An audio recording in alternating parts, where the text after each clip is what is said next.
alive. Beautiful. When shall we three meet again? In thunder, lightning, or in rain? When the hurly-burly's done, when the battle's lost and won, that will be ere the set of sun. Where the place upon the heath, there to meet with the Floridita fleet. Welcome, Pirate Council. May our tall tales please you. When we last left our heroes, they gotten into a little bit of mischief, as we do love them to do so. But they met Bavlorna Blightstraw, one of the sisters responsible for taking over the domain of Prismere. Yama made promises to clean up the soaking pool, find and deliver dry wood, and Sorn made deals of his own, trading away his ability to dance and a vial of his divine blood. Pauly, the new sous chef of the cottage, made a bit of a mess, with one part murder and another part exploded distillery. And so we find the party separated along the banks of Downfall, a bullywug swamp village. You all land on the banks of your respective areas as a loud boom goes off through the fog behind you, lighting up part of the cottage. You hear the shattering of some windows, and then a loud, croaky screech. Let's look over to Sorn first. Sorn, where are you currently, and what are you in the middle of? I am currently talking to, bear with me 1 second, I just need to pull my notes up. I'm currently speaking to Charm. At the, below their magnificent, we'll call it it's an air balloon, but it's not really a balloon. Call it their airship. Their mode of transport. I was just admiring it and trying to learn how they do this, but apparently they got it given to them or found it. I can't really remember. I think she told you that she found it. Yeah. So yeah, I'm currently just talking to her as I hear the but not this one. Not today. go off, and I sort of like shudder a little bit, like something's happening behind me, isn't it? Absolutely. So you stand beneath the storm balloon with her. She looks at you. She kind of raises an eyebrow archly. And give me a insight check.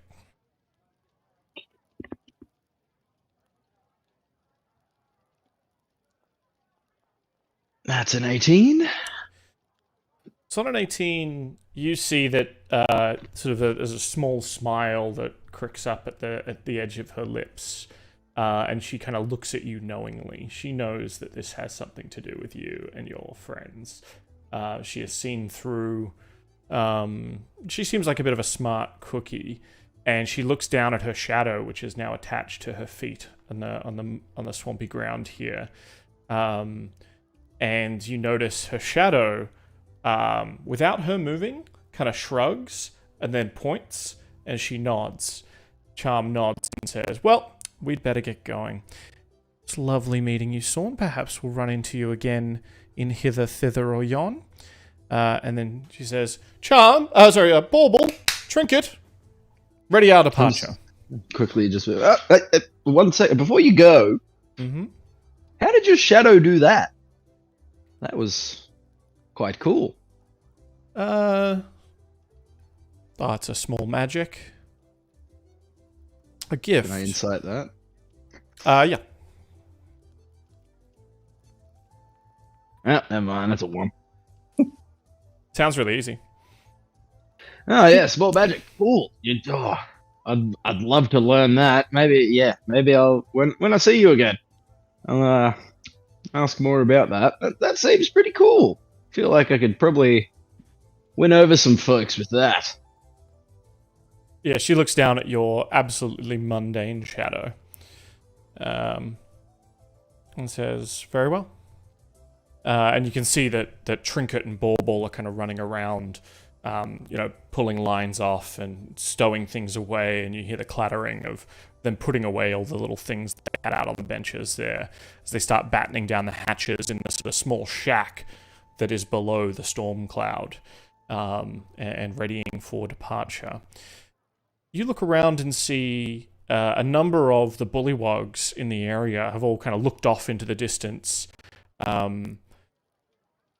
with that explosion and then the shriek that begins following. You see a number of bullywogs start kind of running in a direction, sort of from where you are to the west. They're all dressed in sort of noble frockery. Give me a perception check. Perception. 15? You notice a couple of them holding that same, a very similar kind of note to sort of a bit of parchment that very similar to the one you were given.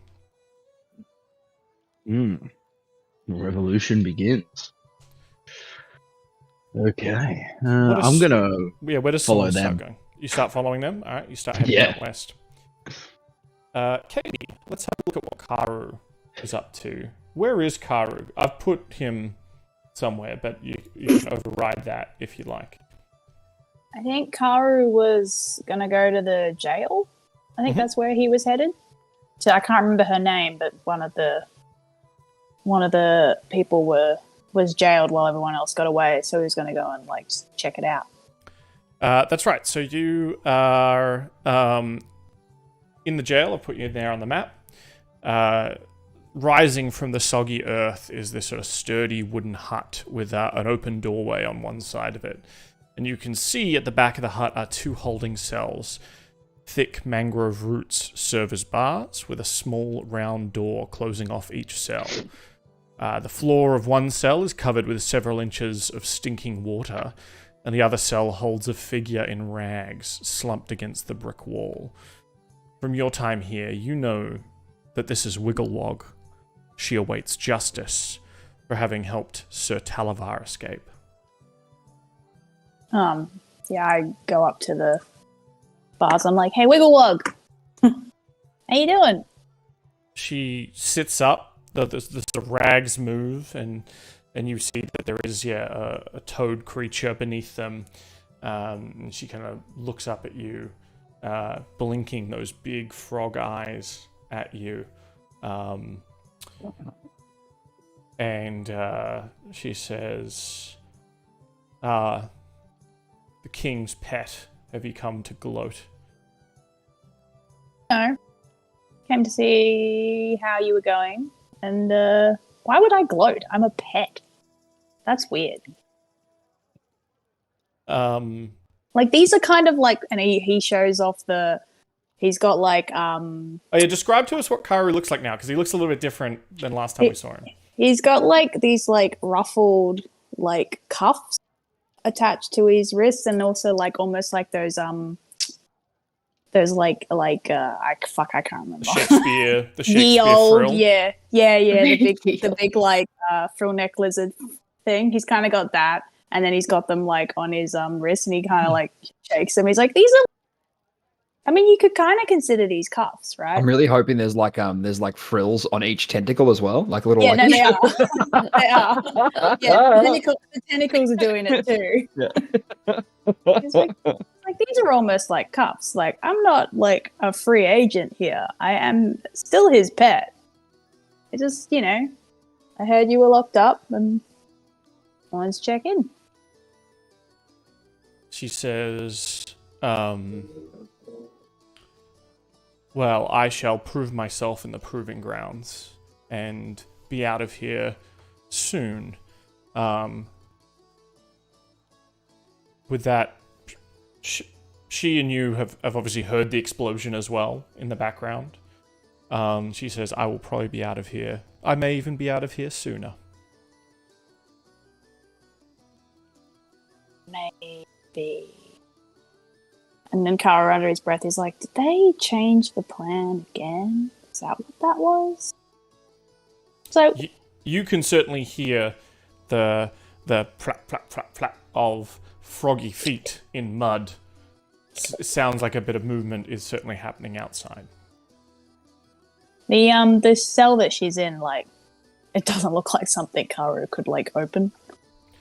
I mean, there's certainly sort of a kind of bar on it, but you think you could certainly give it a crack. It's what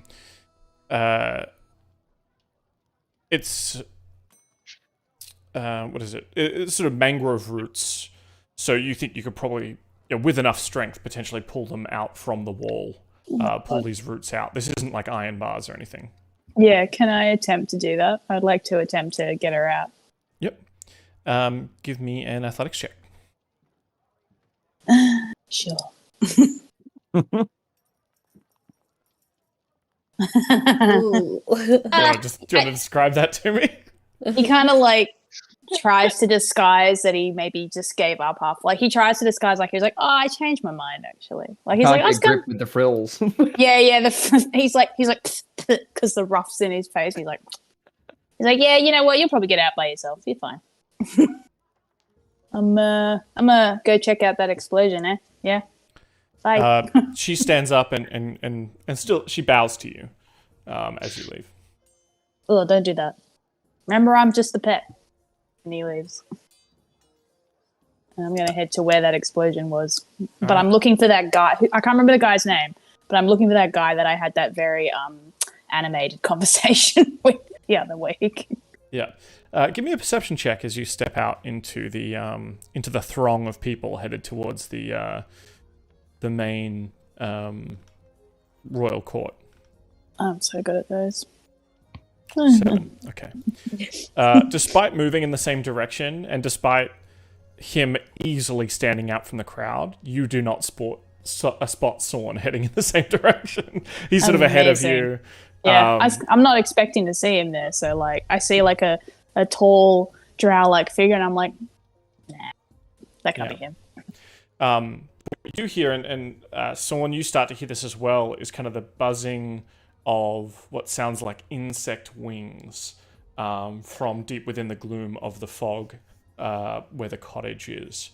But as you start making your way with the court, with the throng of bullywogs and frogs, we're going to cut over to Pauly, Yama, Diana, and Lot. Who wants to go first? We start from like me flying back to the dock. Yeah, so I think the other three have kind of landed their small raft. They've got out onto the dock, and you have just come in for your landing. Yeah, we literally just came ashore, and Yama's like, oh my god, what about the plan? I want to Jack Sparrow this. Like, so like as they're docking, I just get on the boat, and then like a split second later, it's docked, and then walk off it. Brilliant. And so the explosion goes off behind you, I think, probably as you land. Yeah. And all the kind of bullywogs that are around this area that you land over near the damaged air balloon. You kind of they all look over and see you land. There's kind of there's croaking to each other. Some of them are looking around sort of in panic, unsure what to make of all this. What do you do? Oh my god, it was terrible. There was this big, mean old rabbit, and he set a fire into the hut. I don't know what I did. It was my first day on the job. Give me a deception check. Can Yama assist in this deception check and be like, yep. How are you assisting? Yeah, maybe he's just like helping kind of add to the frantic panic and be like, oh my gosh, I can't believe that guy just did that. I'm so glad you escaped with your life. And maybe he's like patting a Pauly, and maybe there's a singed feather. I'm not sure. Absolutely. Roll with advantage.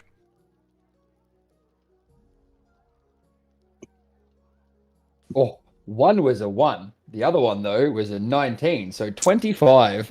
Thanks. So at first, the frogs are kind of looking at you, like clearly this guy's the culprit. But as Yama, who looks quite knightly, has the the monarch, the butterfly crown above his head, rushes over to you to aid you. They all, being sort of bullywogs of nobility, understanding, oh, okay, yes, of course, you know, a king would never lie like this.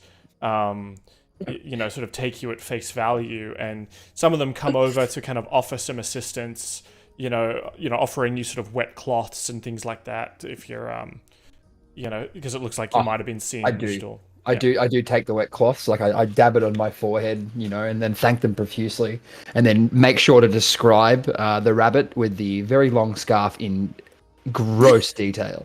Yeah. To every single bollywog that will listen. And then try and convince them that they also saw him. One of the bullywogs, you know, in sort of finery, steps up to you, to the both of you, I suppose. And I think while this is happening, Diana and Lot are kind of just looking on wide-eyed in like, what the hell? One of them steps up. He's wearing sort of almost like a breastplate, but it's like huge because it goes around like his it goes like covers his massive throat and then like his skinny body. And you know, he comes up to you. He's sort of neck quivering, and he says, "Welcome to Downfall, Your Grace. I am Grumple, the Count of Bogbottom. Pleased to accept you, or pleased to welcome you here upon the banks. I believe you have come at an exciting time. Perhaps some fireworks let off by the lady of the cottage. Please do not worry yourselves, though. All in good fun, all in good jest." And you can see, no insight required, that this guy is trying to play it off like this is normal. He's trying to cover for the fact that, you know, maybe that he doesn't actually know what the fuck's going on at all. Well, Yama is definitely going to graciously allow that, since he knows exactly what happened. And he's gonna, well met, good Sir Grumple. It is lovely to make your acquaintance, and what a beautiful area to be welcomed with such fireworks upon arrival. How novel. And he says, perhaps it was for your esteemed welcome that these were set off. Your Highness, perhaps you would do me the honor of allowing me to introduce you to our king, and perhaps you could bring your pet too. I know ours is quite fond of exotic animals. King Gullup, the 19th, has many a rare wonder from beyond the swamps, and I just know that he would be exalted to meet this creature of yours. Well, I would be pleased to meet this king of yours. And like, Yama just kind of makes a sly look at Pauly and is like, and yes, my pet will come too. Wait, is he talking about me? And I in my head, I believe Yama's gonna like muffle me. You know what I mean? Like put a hand up to stop me from saying anything further. Hand over the beak. The beak, yes. Seriously, just like he closes the beak. Please, and I'm like flapping my wings, you know, just like.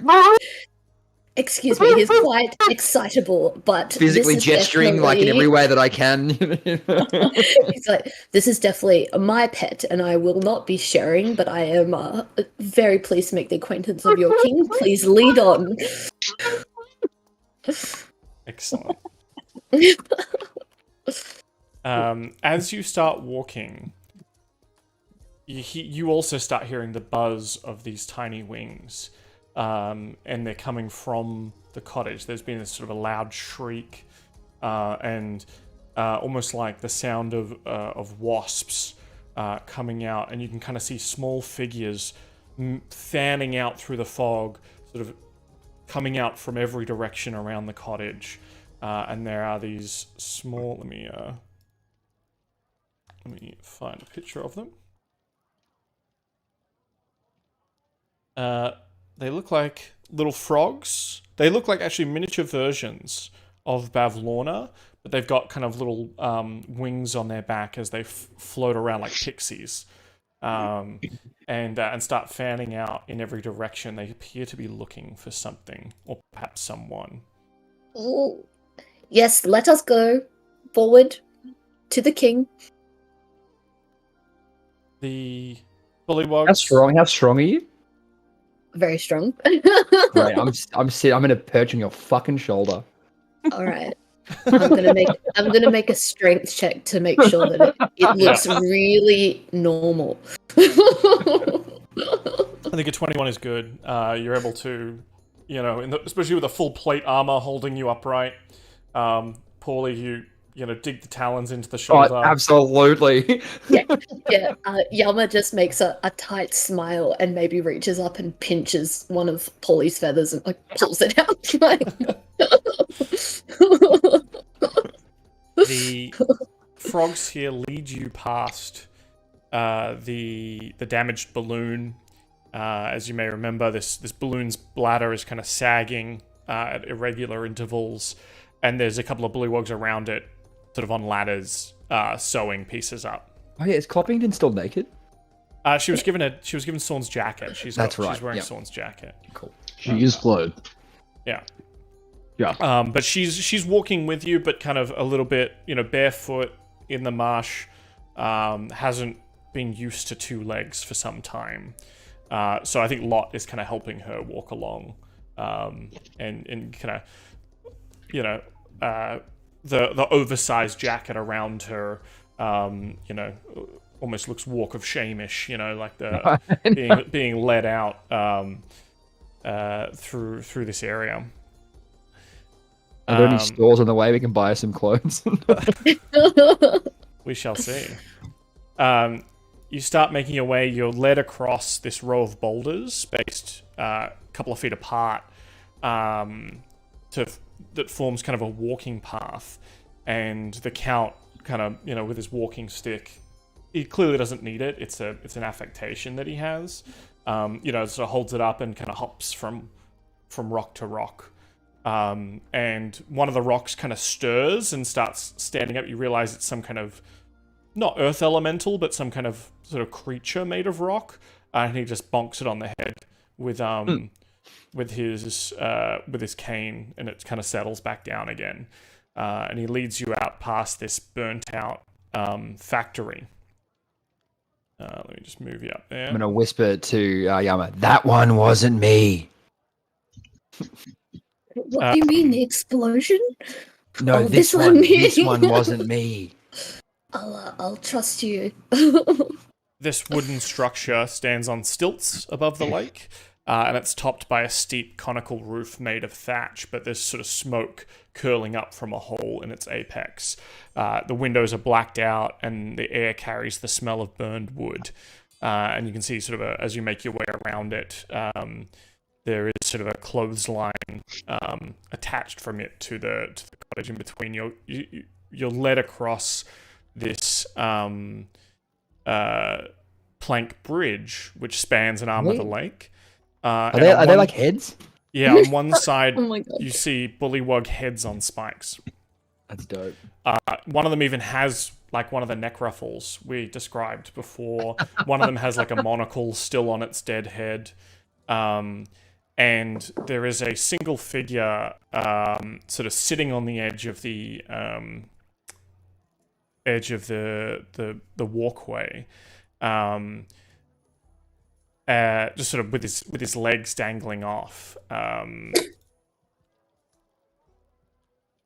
just kind of sitting there looking morose. It's hard to tell from his face, but he see it from his body language. He certainly seems a bit morose. Cool. And he has kind of pincer claws for hands.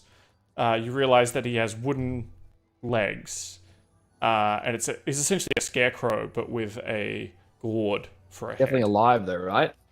He seems to be swinging his legs, and he sort of cocks an ear a bit, because as you start walking across the plank, the heads start talking, and one of them says, Count, good Count. What was the explosion? Is this proof once again that King Gullop is not fit to rule? I, King Gullop the 15th, was clearly the better ruler. My reign lasted all of 5 weeks. This would never have happened under my watch. As you're kind of led across the walkway to what appears to be looks like a pagoda, kind of an open area island. We're being led by the Count, though, right? That's right. Yeah. Okay. All right. I really want to talk to that Scarecrow guy, but guess we're on official business, and someone had to blow something up. You see that a number of crowds have kind of formed here. This grand marble gazebo stands atop a mound of soggy earth. It's white stone streaked green with algae. The support pillars have sunk into the muck unevenly so that the domed canopy kind of sits askew. Can I wave at the Scarecrow as we go past, though? Like while I'm on the shoulder. Oh, I'm on the shoulder still. It definitely like looks up at you and kind of waves its claw back at you. Yeah, I got this.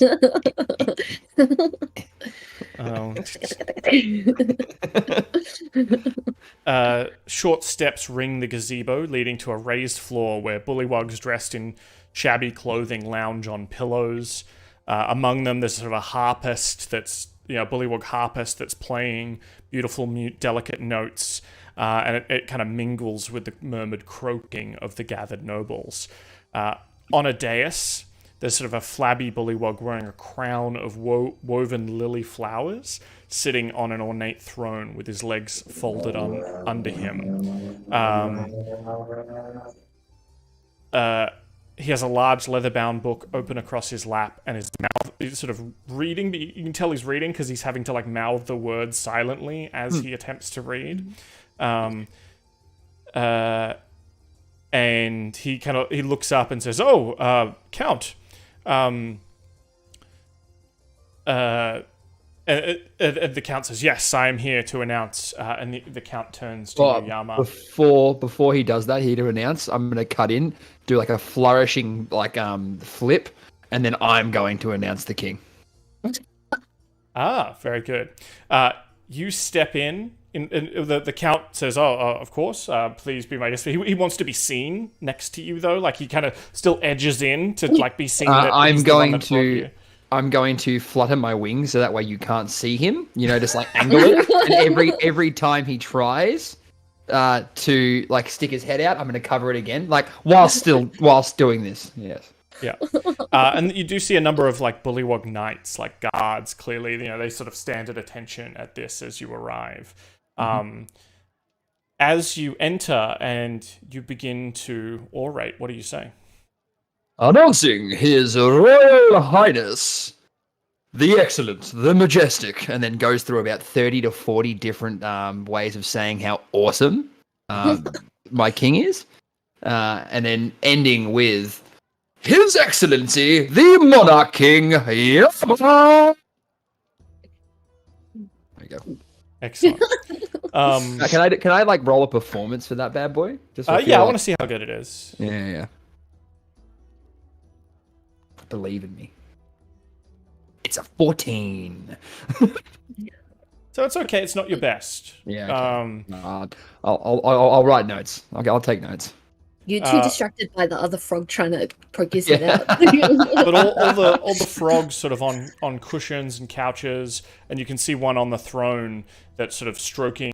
On one side, it's stroking a baby crocodile that also has like a little crown. Amazing. And then on his other side, he's stroking a tentacle, which you realize is attached to a good friend of yours. Karu?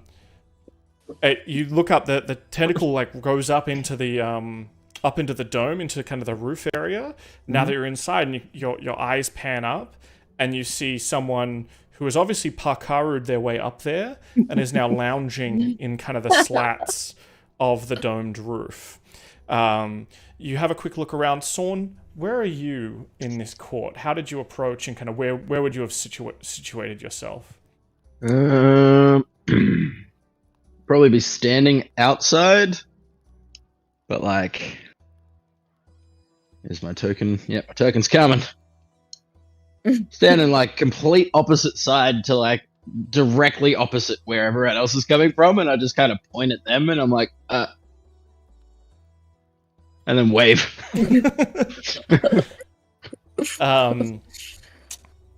The king sort of stands up and says, "Oh, guests, honored guests, and please join us join us for tea." And sort of some of the smaller nobles kind of stand up and move out of the way, freeing up some cushions for you. And he says, "Bring food for our guests." And How prime is the cushion we're getting?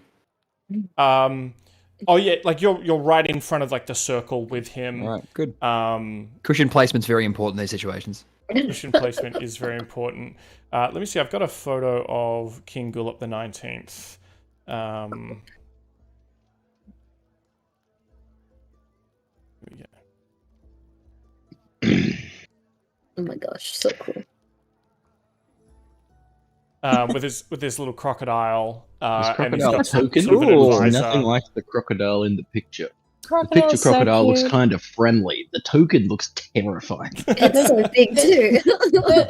The picture crocodile looks like a gossip, I've got to be honest. Like, it looks like it Yes. knows everyone's business. Absolutely. Side eye. And it has no problem, selling those secrets. Yeah, but the one here just looks like it's like, I'm not telling you shit, I will eat you instead. As the king sort of settles back into his throne, as attendants and other nobility start walking around and kind of gathering plates, you hear the clank of porcelain and tea sets and things like that. Karu, what is where are your limbs at currently? I think he was kind of lounging in the rafter and had one tentacle down, but I think upon seeing everybody, he's like, I'm just gonna casually come down, and then he just sits on the other side of the king, so the crocodile's on one side and Karu's on the other, and he looks like, I don't know, it's just like one of those content pets, like dogs, just I'm just gonna nuzzle up against you, just and he just does a little wave to everybody. Okay, so there is he does recognition. He lets them know, yeah, but not over it's quiet. It's just yeah. hey guys. What is everyone's reaction to seeing Karu? I'm going to let Yama take the lead on this one, and then I'll decide mine after. Yeah, I think Yama's face is already way deeper red than it was already, thanks to the very long introduction by Captain Pauly. So maybe his eyes. Yeah, I shouldn't have tried slam widen a poetry. bit. First time trying slam poetry in front of an audience. Yeah, Yama's eyes just widen, but he definitely quickly focuses back on the king. All right. Then Pauly will give just a perfunctory, while still blocking the count, just give a little 2-feather salute, doing the same motion. Nice. Sorn will just say hi, but mentally. To the king or to your compatriots? To Karu, just oh hey. Been a while. Kara's yeah, so here I am. And then I'm gonna look at the king and just straight up, I'm just gonna ask, how are you the 19th king?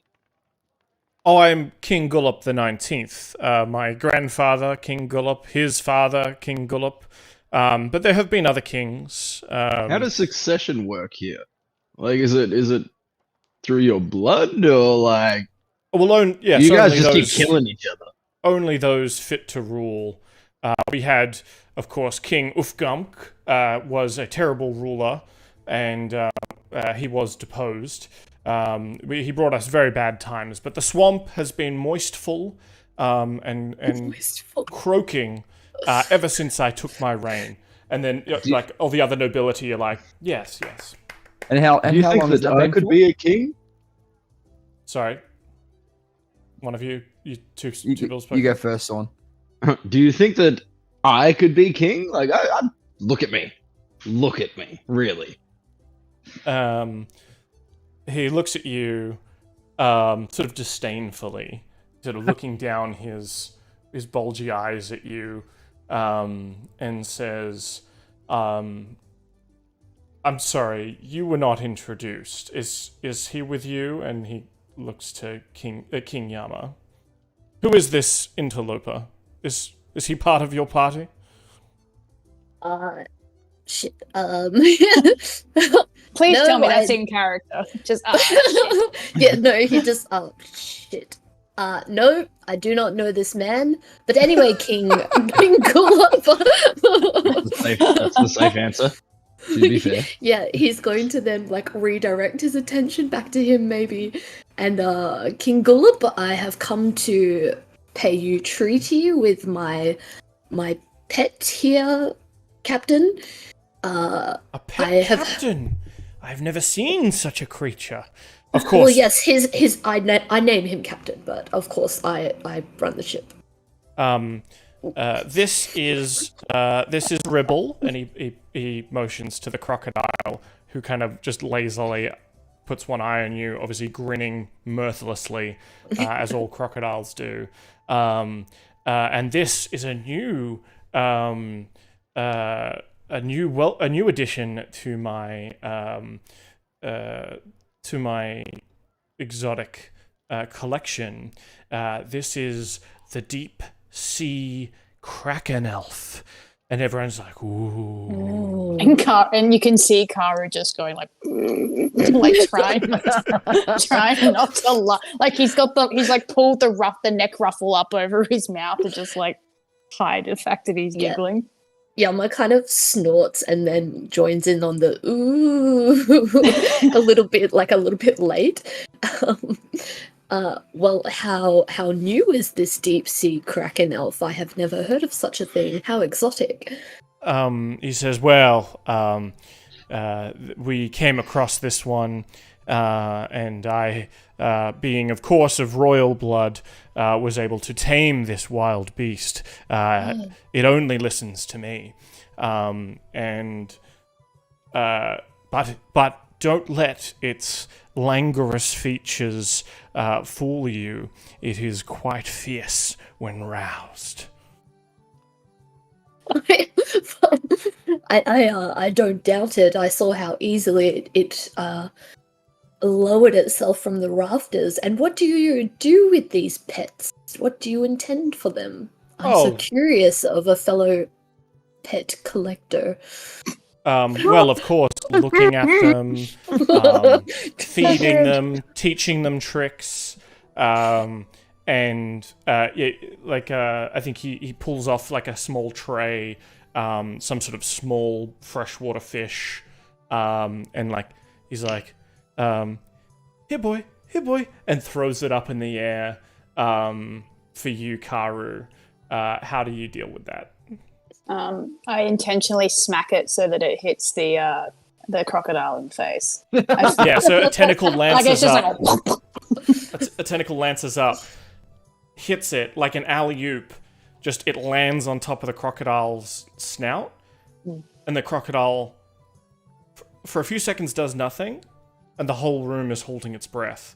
And then a death roll and grabs the fish, and then goes back to kind of its place. And do you and all your creatures, King Ulfgang, also swear fealty to Mistress Slackjaw? Oh, yes, the mistress. Of course, she oversees the entire realm. Her eyes, she is happy for the royal house to rule over these areas, from here to the horizon, which you realize is not very far because everything is covered in fog. Is my domain. She's more of a she's sort of a wise woman, a someone to seek out. The royal house has has the unique opportunity among Downfall to be able to go and press upon her claims and questions, and she favors us most greatly. I whisper to Yama and ask Yama to ask how long he's been in power for. Yes, and indeed, how long have you been in this most honored position alongside Mistress Slackjaw?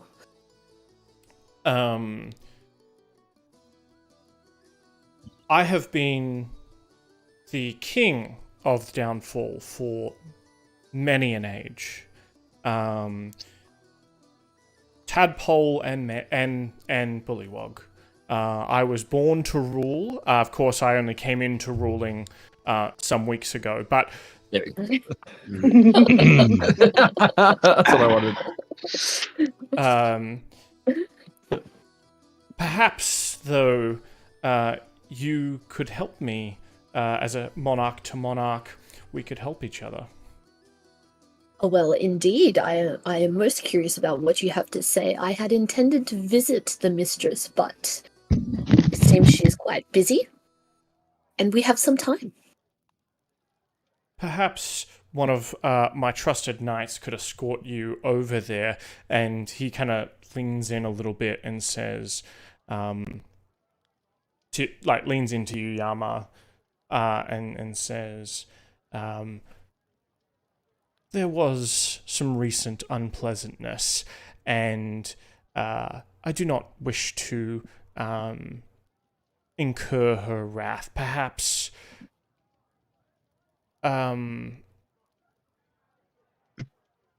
to avoid her displeasure, perhaps you could go speak on our behalf. But what was this most recent unpleasantness? And Yama leans closer like a old lady sharing tea. And in fact, at that, there's some of the attendants you see also dressed in nobility. So obviously, some of the barons and dukes and counts.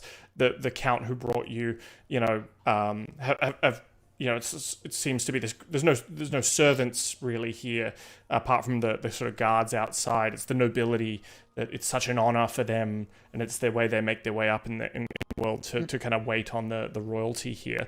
Little trays of small fish and bugs and things like that. Some sort of swamp water teas are put out. There's tiny little knives and forks placed out as well for you to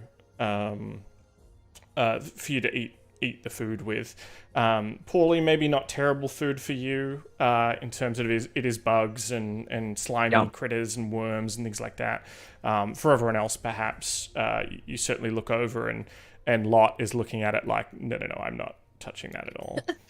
I think Yama's pretty keen, and he's eating with his pinky and a tiny fork. He says, I have come into possession of an item from the wise woman, and I do not wish her displeasure. I do not wish for her to see that, or her to think that I have, or any of my court have taken something from her, and wish to return it in good faith, though I feel that perhaps it may be better coming from someone as well regarded as yourself. Oh, King Philip, you have come to the right person. I would be most pleased to help you. Would you tell me what the item is? I would love to lay a path for you and ease you into forgiveness. Give me an insight check. Insight. You can whisper, by the way. You can whisper, by the way. That's what I'm doing to you. Okay, well, I don't know how to do that. So. Just write /whisper, and then Timmy, I'm assuming. Okay, you pick up nothing because Pauly seems to be trying to whisper in your ear. Yeah, so I can't focus on both. Karu. Yeah.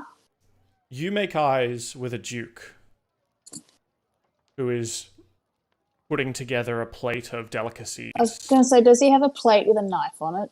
He does. Karu just like, just shakes his head like, Sorn, I don't even need a What? roll here. What are you doing? What are you watching out? Are you watching everything that's going on? I mean, you weren't invited in, so I think you're standing just outside. Yeah, I'm just outside, like leaning on the post, just looking in, looking all mysterious, looking Where's your around. attention? I'm currently looking around, like just scanning the room to see if I see the bullywog that handed me the piece of paper. Yes, I think you do. It's hard to tell; they all look very alike, but you do see a couple of bullywogs off to the side, conferring over near the buffet table. I will speak into their minds, and say, was it the revolution that they... That's what the piece of paper said? It was a revolution of some sort? The revolution... Find Illig, the Baron of Muck Stump at once. The revolution lives. I'm gonna just say, like, into their minds, the revolution lives. They kind of seem to go about their work with more fervor. And one of the nobility is coming over with another tray of delicacies. You know, he comes over and offers some to you, Yama and Pauly. Pauly, why don't you give me an insight check, seeing as Yama is very distracted.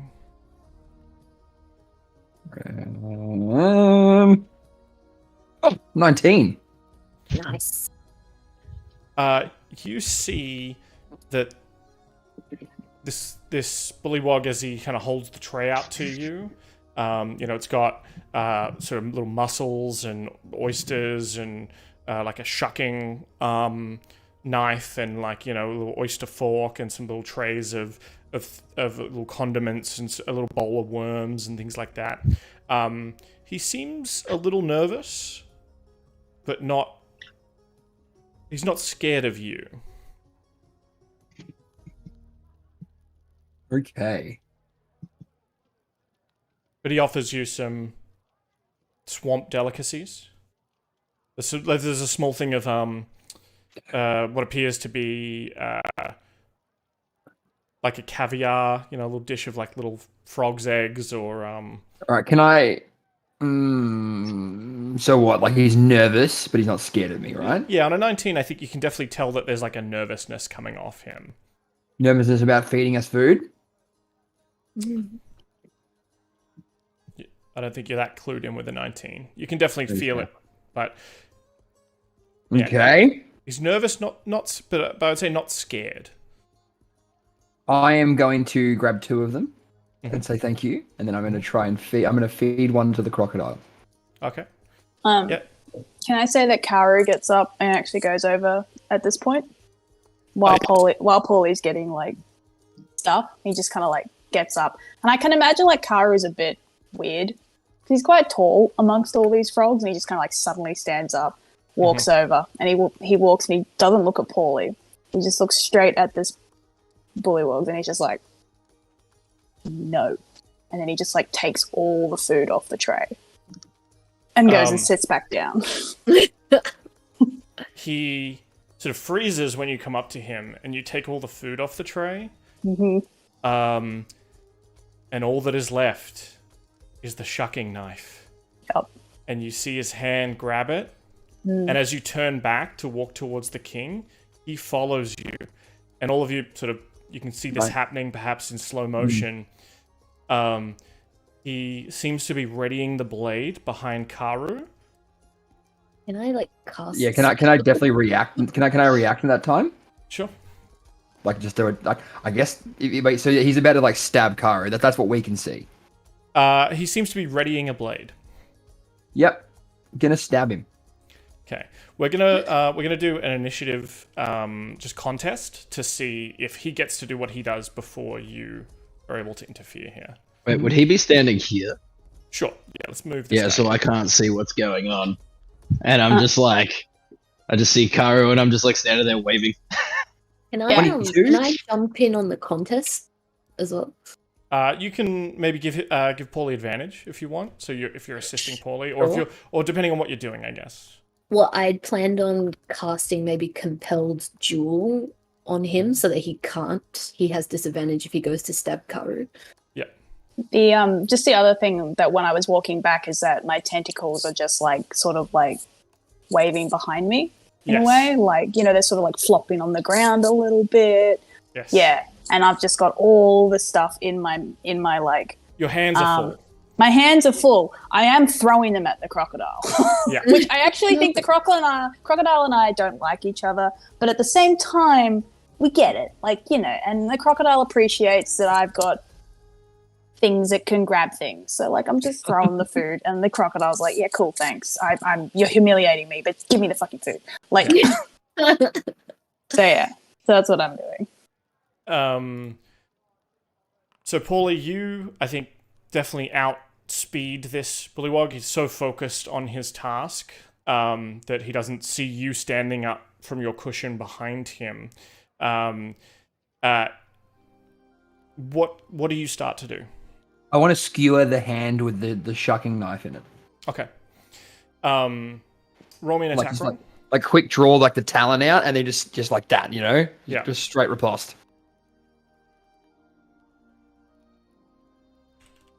Uh, 29. Oh yeah. Oh, It's dead. Do you want to roll damage for me? Sure. You can use sneak attack if you want. Do I want to use sneak attack? just obliterate this poor frog. Yeah, Like- just I actually don't want to kill him, by the way. I'll say that now before I do this damage. You're aiming at his hand. Yeah. Yeah. Yeah. you just destroy his hand. Just remove his. Actually, yeah. Can I sever the hand with that much damage? You lunge forward, the talon in your hand instantly. You lunge forward, strike at his hand, the hand holding the knife. In that moment, you stab him. He lets out a croak and a scream. He trips over Karu's tentacles that are dangling there and goes, "Oh!" and falls forward and plunges the knife into the eye of the king. Yes. Karu Yes. just I knew sighs it. like, oh. And he steps back with his, holding his damaged hand, and there's just sort of all the croaking stops as the king with the knife plunged into his eye is kind of sitting there, and the Baron of Muckstump holds up his bloodied hand and says, "The king is dead. Long live the king." All right, Sorn's gathering something from this.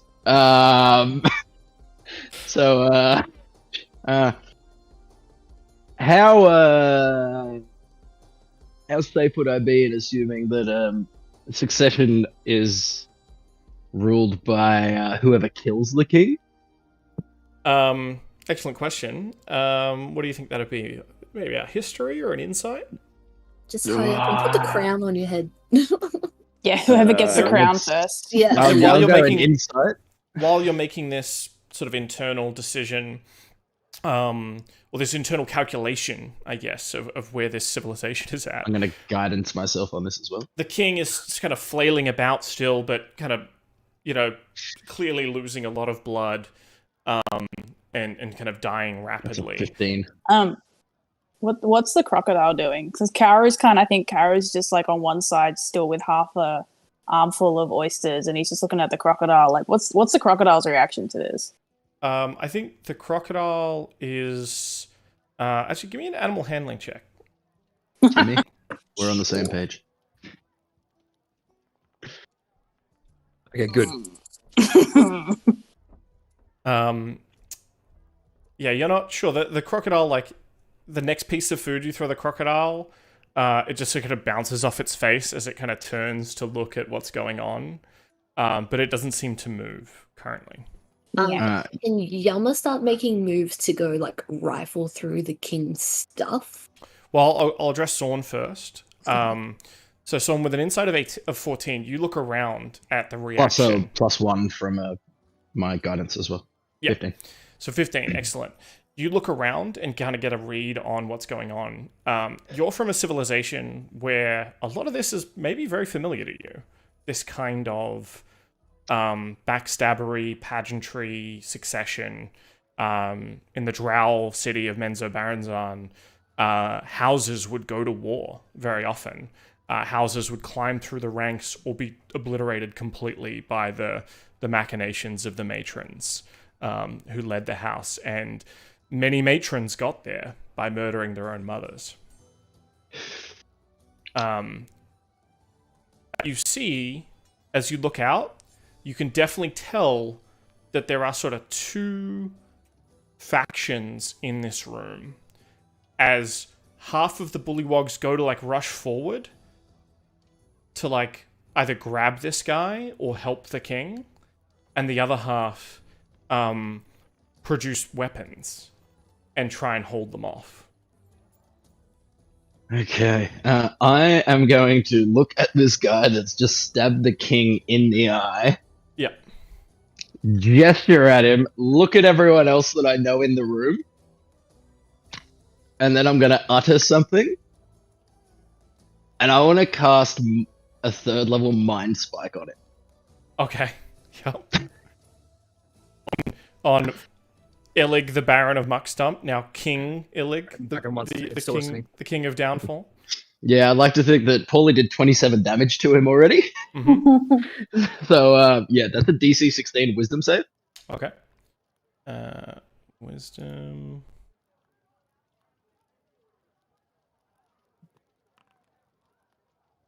He absolutely fails that. That's 25 damage. 25 damage. He is definitely incredibly bloodied. You think, with the strike to the hand, the psychic spike you drive into his brain. What do you show him that sort of hurts him so, or what does it look like from an external point of view? I'm just gonna show him the exact same thing happening to him, and that it's not the life for him. So if he wants to live. So in the instant that the spell happens, for him, in his mind, time works differently. He's upon the throne. He's just sat down on the throne, and then all of a sudden another, you've come up, and in the vision in his mind, is it you that brandishes the knife, or is it someone else? It's himself.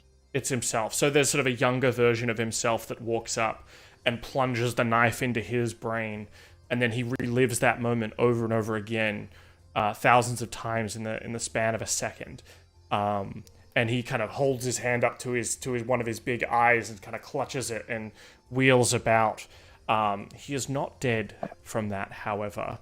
And he says, he yells out, "Down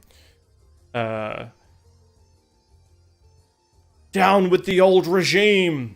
And a number of the other Bullywog Knights in this room that are loyalists to Illig, the new king, have pulled their weapons already. They're kind of telling the old regime to kind of stand down. But I think it's very obvious that you've cast this spell, right? It's semantic. You've had to say something at him. I didn't use a subtle spell on that. So he points at you. He's clutching his eye, thinking there's a wound there, even though there isn't. Blood's still running down his face, though, from the wound that Pauly's given him. And yeah, he kind of points an accusatory finger at you, and a couple of the Bullywog Knights that are loyal to him move towards you. What's everyone else doing? Well, I'm moving towards the king to pat him down for that item that he mentioned. Mm-hmm. Sure, give me an investigation check. as chaos erupts around you. And I feel like there's frogs going everywhere, and he's just kind of wading through them and like pushing them aside. Rummaging through pockets while these guys get mind spiked. Yeah, for sure. I think Katsu is Katsu. Fuck. I think Karu. Sorry, I'm still my cat. I think Karu sees Yama does it and maybe just makes a point of keeping an eye out for anybody that might observe this happening. So he's sort of just blocking line of sight Pauly, kind of thing. Pauly's gonna Look at these dive away. tentacles. He's just Well. throwing oysters. Like, So yeah, there's people like some frogs who don't have weapons and maybe like don't know which sides they're on are kind of just like slap fighting each other. Other nobility are like brandishing small blades. One of them, I think the count that you came in with, pulls the cane he had, pulls a sword out of it and starts kind of fencing with one of the other bullywog nobility.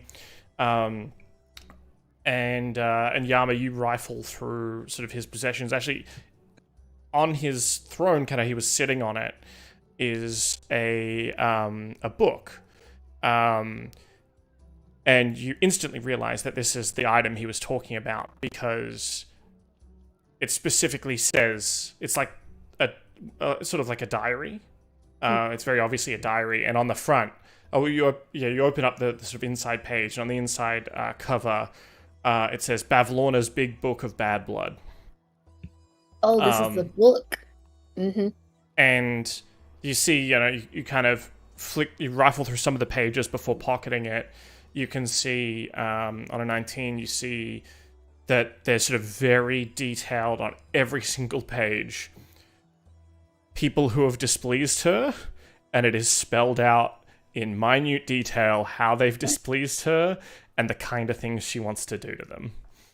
Sounds cathartic. And you flip to the last pages.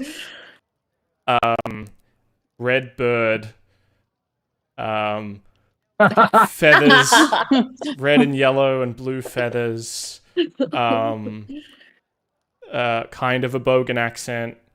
Kind of. Oh, fucking me. Were you Gotta wearing your work harder. Were you wearing your captain's hat while you were sous chefing? Probably not. Ooh. No, I probably would have been wearing like a bandana. Oh yeah, so yeah, like she's elaborately, written out, and clearly she didn't write this because this book is here, and he's had this book for a little while, but it's just whatever she thinks about her enemies comes up in here. That's amazing. So wait, okay, all right, this is good. Good. Yeah, And the Yama book- absolutely slides that into a pocket, and then he makes eyes at Pauly like, got it. as Pauly makes those eyes with Yama, I'm gonna dart back to the bridge thing, and then quickly go. And then this is like as fast as I possibly can. I'm gonna go to the turnip head guy or the gourd head guy and go, "Hey, do you want to be king? All right, good." And then grab him and then drag him back. You start dragging him back, his claws clacking, as he's like, no, I don't have a head to put the crown on. And meanwhile, though, you're all, like, Sorn, what are you doing as two of these bullywog knights start pressing themselves towards you? What kind of weapons have they got? I think they've got sort of halberds, or they've got a glaive kind of weapon. Let's see if we can... I am going to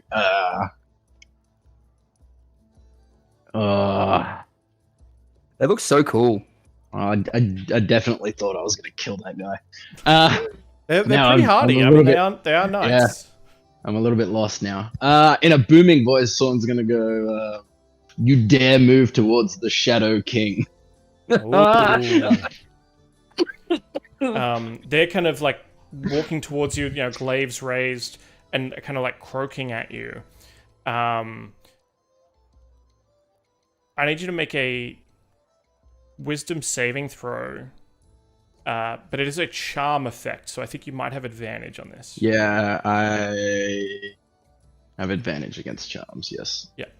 So They're coming closer to you, croaking.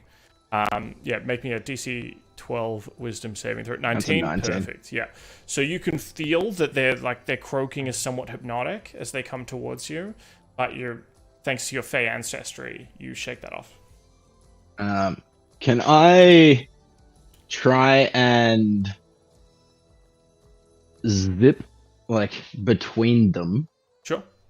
at the guy that stabbed the king? Yeah. As I'm moving towards him. Wait, no, this would be one turn. I can't cast two spells. Yeah, no, it doesn't matter. I'm gonna zip right We're towards kind of him. outside of initiative. It's very Yeah. fluid. So you tell me what you want to do. I want to run towards him, Mhm. and place a hand on him, Mhm. throw up darkness, so that no one can see anything in the room. It's just pitch black. Yep. And then, wait, I think I have just a regular weapon, don't I? You can summon your weapon. Yeah, I'm gonna do that. Like as I'm running through, my scythe will like just sort of extends out from its little pocket dimension. Darkness pops up, and then I'm going to cut him down. Very good. I'm gonna roll the attack roll for me. As you move forward, I assume for effect you summon the scythe first to scare the bejesus out of him, or like he just catches a glimpse of it before the darkness goes up. Now, having said that, because it is darkness, you will be rolling with a disadvantage. That is true. All right, I will roll another attack. But good news, so will the crocodile. Well, either way, they're both 9. Or both 9 to hit. But I'm going to use my favored by the gods. You feel a nip at your ankles, but you deftly step out of the way as the crocodile tries to grab you. That is a 13 to hit. 13 is not enough, I'm afraid. You swipe through empty air. But there is a scream and a croak. Loud croaking resumes as the darkness goes up, and you are all enshrouded in darkness. How big is darkness? Just so I can. I think it is 30 feet. I could be wrong. I think it's One 20. second. 20 just from the 15 center? foot sphere from wherever I. So everything Place it. inside the dome. Yeah, I'm creating an inky blackness inside, so no one can see anything. I think when the darkness comes up, like Karu just sighs, drops all the oysters, and kind of like roughly turns to where Yama is and goes, "Oh, this went to hell pretty fucking quickly. How are you?" Like it's just. Why does this darkness keep following us? The I darkness am has the a name.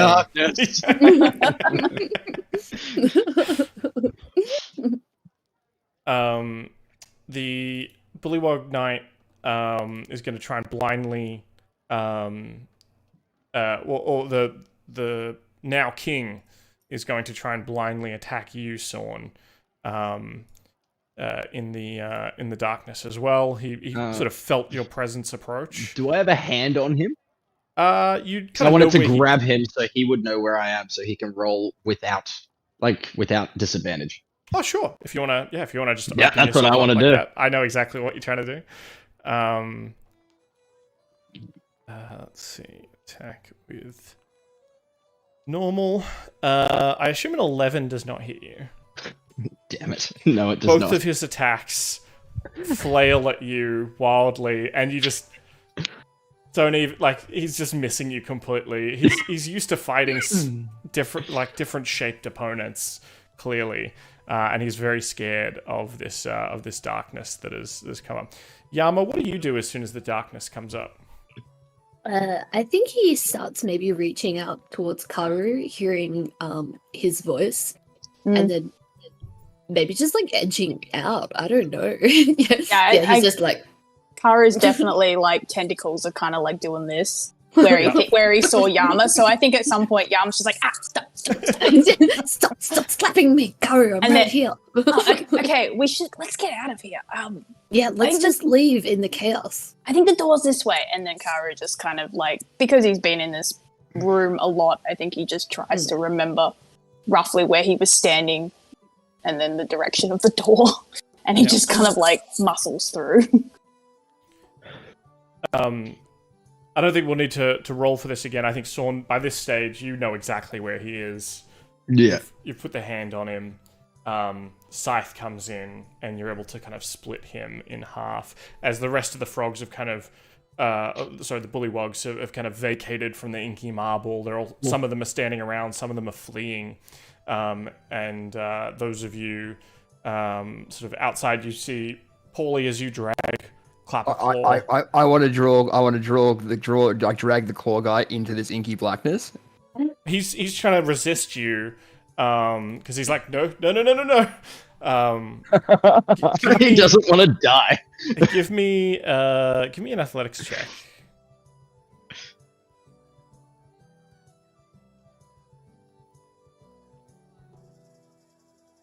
$18. Oh yeah, easily you. I mean, his body is made of straw and sticks. Like, Right, you perfect. easily pull him along. No worries. His claws clapping. He's not trying to attack you or anything, but he's trying to resist. Yeah. Right. I'm gonna keep dragging him, and I'm gonna yell for my party members. His head kind of rattles a bit as he's like shaking his head around. Give me a wisdom saving throw, DC 11. I'd be surprised if I even passed that. Pauly's gonna I did! turn into a 16. pumpkin. Okay. Oh, wow. His head starts 16. rattling, and you can kind of feel fear well up in you, from just the odd sound that it's making with the clack, clack, clack, clack, rattle, rattle, rattle, rattle. But you kind of suppress that because he's just so cute and ridiculous, and you're easily drag him into the into the inky blackness. Great, good. Yama, you and Karu have kind of found each other in the darkness, and Sorn, you have now two dead kings at your feet. Yeah. I'm going to like feel around for where I remember the first dead king being, and like grab the crown. Yeah, sure. And I'm just going to like place it on my head for a second, and just so it's out of my hands, and just drop the ink. Oh yeah. So that everyone can see again, and I'll be like, I am the king, and as my first act as king is, what the fuck is that thing? And I'm looking at the gourd-headed, clip-clop fucking claw guy, and be like, and I just look around, scanning the room, like, I am your king now. Is this the photo of Sorn that we see as the darkness drops? Yeah, I think Sorn's either sitting on or has one foot up on the throne, crown in hand, and is proclaiming himself king. Do you want to give me a intimidation check? Absolutely. Can I say when this happened, Karu just shrugs and goes and resumes his place as like the king's pet? I'm gonna re-roll that with a magical guidance. Sure. Because that was only a 9. Oh, much better. Yeah, that is That's so much better. So that is a 23. 23, yeah. So I think a number of the bullywogs have run off, but there are sort of a number, like the ones that were chasing you before, and a couple of the other sort of small nobility. They seem to know which way the swamp's flooding, and are kind of standing around, kind of looking at each other, seeing who's going to make the first move. Not in a threatening way, like a what do we do here kind of thing. There's a lot of like nervous croaking. Sorn will just say, now I am a merciful king. And I just look back at the gourd head again and just feel like, Pauly, what the fuck is this thing? This is the true king. My first act as king is to appoint him my right hand claw gourd. I guess. Anyone tries to kill him, they die. He's the heir to the throne. Yeah. So, killing me doesn't really do anything. There's a lot of like whispered murmurs and croaks of, he's putting a scarecrow as his heir? it's not unheard of, but like... Yeah. The Clapperclaw, though, I think sort of says is sort of like, no, I don't want to be king. I don't want any part of it. This is why you'll be a great king. Exactly. I agree with the bird. No. Like I'm not qualified to be king. Like I'm a balloon pilot. Like that's what. Like I'm not. I haven't had any you make training. a great king. Trust me, I'm the Shadow King. I would know. And there's King Yama right there. See, you've got two kings. What do you reckon, Yama? Wouldn't this scarecrow be a great king? This tiny figure, this small childlike scarecrow figure, just loomed over by the four of you. Yeah, I Great definitely all king. being intimidating about this too. Like, Yeah, Yeah. Yama's just What do you- standing there with his arms crossed and just nodding, like, yes. And so it will be. This is how it is. I'm sorry. You are now my heir. And we'll teach you the ropes. Don't worry about that. Clapperclaw kind of turns to you, Karu. I know you and him have had conversations in your time here, and despite him having absolutely no expression whatsoever, even you can feel the kind of pleading, like, please save me from this scenario. But also his face is completely blank because it's a all right. I think type of squash. I think Kara at that point goes, look, I may just be the king's pet here, but maybe All like the bullywugs are like, it speaks. yeah, and he's like, oh yeah, hi, everyone. The Kraken speaks. He's like, I've heard everything you've said about me. Just so you know. And he's like, I think maybe like if he doesn't want to do it, don't make him do it. And I then mean, but now we I'm could gonna. give him a really cool, like, 80s style montage of teaching him everything he needs to know. I'm gonna whisper to him, not very quietly, but so we can hear. But I'm guessing we got a bit of a distance between us. Sure, and everyone else all is the- like evacuated when the inky blackness Yeah, came great. up, and Right. they're afraid to kind of walk back in, even All though right, buddy, you got two options, right? You're gonna become king, and in 2-3 weeks you're gonna get murdered, or you're gonna join our crew. Yeah, and like how bad they are at the murder plots here. Like you saw the knife on the tray. It was bullshit. I don't told even them it have wouldn't work. eyes for them to stab right now. Yeah, but Right. like I gave them ideas. They now know that there are other organs that are perfectly good to stab at. So like you should. He's a scarecrow. Yeah, so like, look, you should probably join our crew. Like, I'm just saying, like You That's could obviously rule the better under option. me. You could be the under king. Sorn, are you gonna stay here and like rule? Like, Oh, why are you- absolutely not. I'm going to appoint someone to do that for me. I'm just going to collect the taxes. You just.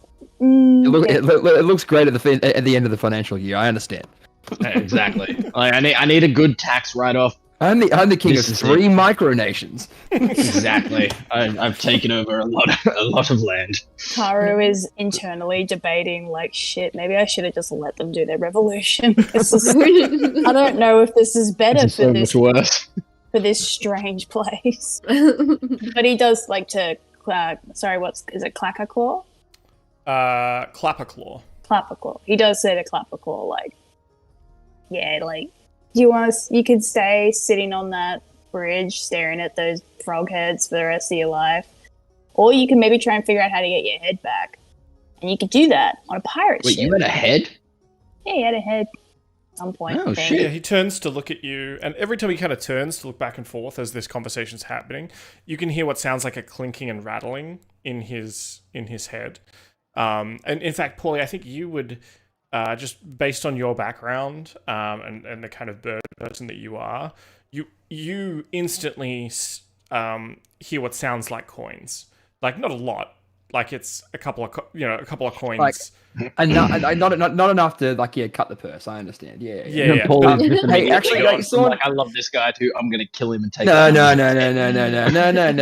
I really like this guy. Hey, Sorn, this is getting really confusing. Do you have your things that you write stuff with? Sorry. You mean ink and paper? Yeah, that's the stuff. Alright, someone pulls out like a feather quill. Perfect, thank you. I'll take the and quill. just like dabs it on the tongue, Perfect, thank you. I dips will it down into the blood of the dead king. Thank you king very much. number 1 into his eyeball. What color? and What color starts- is this? Yeah, no. I will swipe Where'd the you- quill off Where'd you. you get the feather from, Sorn? His jacket, No. which originally. initially was, yeah, Is it's this a one of very Pauly's red tail feather. feathers? Or Yeah, it's a very red feather. Good. I will swipe that feather, that quill off you. All right, I'm gonna swipe another feather out from like you and just be like, I just gotta replace that one. Put it back in my Thank pocket. you. No worries. And I am going to draw. Actually, all right, just stay still for a second, Clapperclaw. Right, and now look right directly at me. Like, look me right in the eyes. yeah, he turns his body to kind of face you. Thank you. And then what I'm going to presume is for the front of his gourd, I'm going to draw a smiley face. Can it look like this? 1 second, I just need to pull up a photo. Is it Wilson? This, I was gonna say No, Wilson. no. But I would It say, is, like, you draw the smiley face, and it definitely, like, is dripping in areas because of the fresh blood. Like, it's not, not super neat, but I love the concept. Oh, okay. Hold on. Keep holding that up. There we go. Yeah, perfect. Yep, sweet. That sounds great Now to we me. can see that. See that? Yeah, plank. Lanky. Mm-hmm. yeah, Perfect. that's his face now. Yeah, okay. I'm just gonna be like, Pauly, like, you don't need to ask me for a quill. Like, you are covered in them. Corner of the market. Actually, no, I know how. Yeah, never mind. You're a bit testy about losing your feathers, aren't you? Yeah. Well, anyway, thank you. And you like, as I like close my jacket, you see like 5 in there. I'm just like, yeah. Clapperclaw. Reminder to swipe those back later. Clapperclaw is so still, body language, very nervous. Is just like, well, I mean, I'm here to kind of, yeah, I'd love to get my normal head, but thank you. This is very kind, giving me what I assume you've drawn a hilarious face on my gourd, but I am actually here to get a head. Not in the metaphysical sense, like the physical sense. Like I was here to get my head back.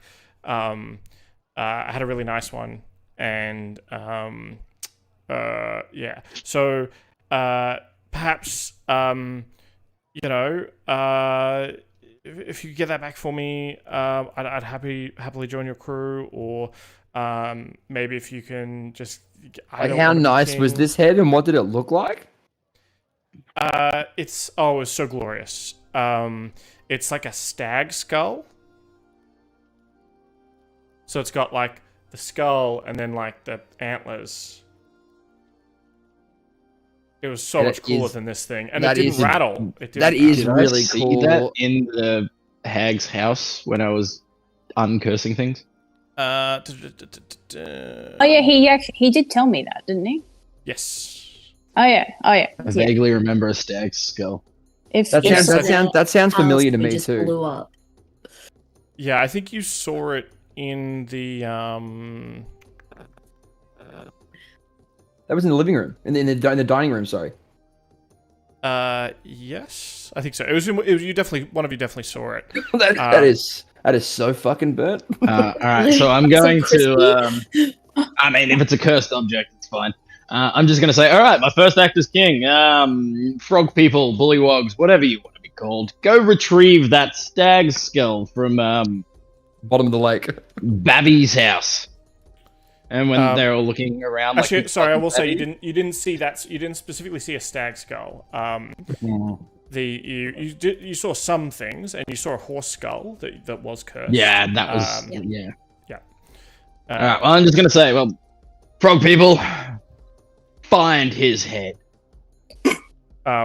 They all kind of like look at each other, kind of shrug, and start like turning over cushions. Yeah. Not love in these. this room. In the town somewhere. Go. They- Whoever brings me the head will get Becomes a king. reward. Yeah, they'll get Becomes to be king. king. At Becomes that, king. a bunch of the All right. the Whoever dukes, finds me the head is the king. barons and counts who were remaining like and they ran off to start searching the town.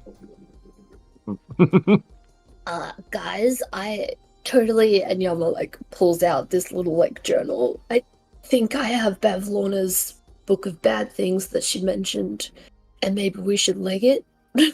What's in the book? Well, your description's in the book, which is kind of fun. Wait, let me read that. Yeah, I am curious actually about what it says that Pauly did. Like, does it say it Yeah. exploded house? Can we get Babylon's description of Pauly, please? So,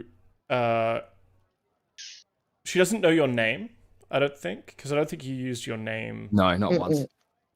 But there's a very accurate description of you in terms of red and blue and yellow feathered, birdman, wearing pants but no shoes, was wearing a red bandana. Does it mention at least once how rakishly handsome I am? No, because I think she had eyes for. Was it Sorn or Yama that she was getting a bit flirtatious with? I think both. Probably. Yeah, I both, think she right? was pretty into me, but then I left with charm. Yeah, you Right. ran away.